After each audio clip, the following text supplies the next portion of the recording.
Omugagga Kasasa mulete ebiwandiiko byammwe ate weebali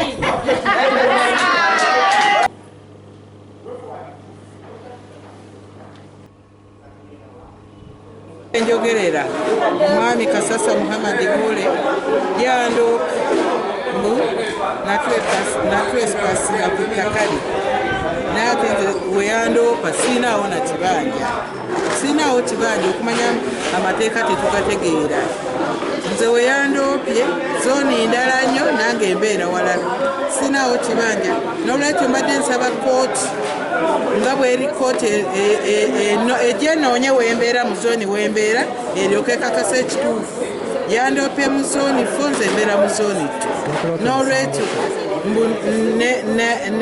nesenza ku ttaka lye. Ekigendebwa ky'olukiiko luno ffe ng'abakulembeze tetuyinza kumanya ekigenda kutwala abantu nekigenda obbalya ne tukituulira.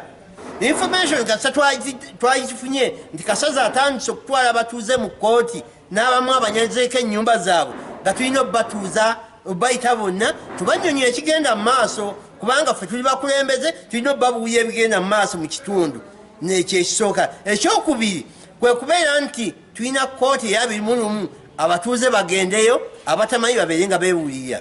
Ekyokusatu Mutungo mulimu ebyalo 13 naye Kasasa atwala ebyalo ebirina okuba affected okuva ku zone 1 paka zone 8.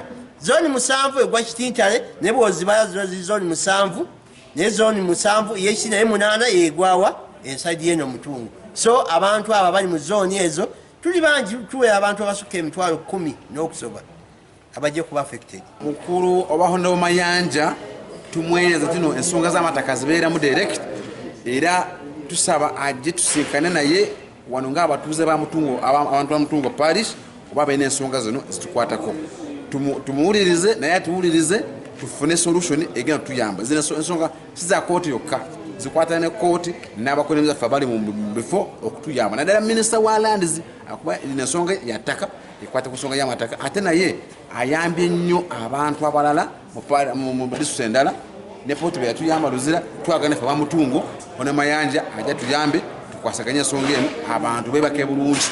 Download the app on App Store or Google Play Store now. Vision Digital Experience, the future of media.